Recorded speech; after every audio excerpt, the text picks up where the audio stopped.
La Côte d'Ivoire prolonge de 12 jours la durée prévue du recensement électoral. Le gouvernement comptait sur 3 millions d'électeurs inscrits en plus, mais seules 165 000 personnes se sont inscrites.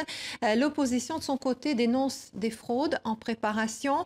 Elle demande le report de la présidentielle d'octobre. Les précisions d'Angers Maniani à Abidjan.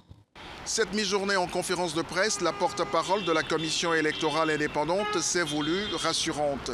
Selon Maître Victoire Allais, la prolongation de quelques jours de la révision de la liste électorale ne perturbe en rien le respect du calendrier des élections tel que défini. Nous avons un chronogramme que nous avons élaboré depuis le mois d'octobre.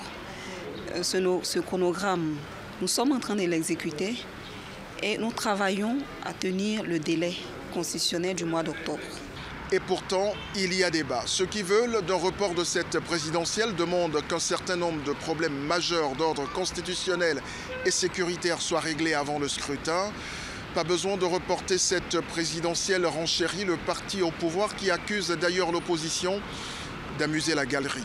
Nous parlons de l'article 35 de la Constitution qui rend inéligible le président Ouattara, qui rend inéligible aussi beaucoup d'autres Ivoiriens, dont moi-même.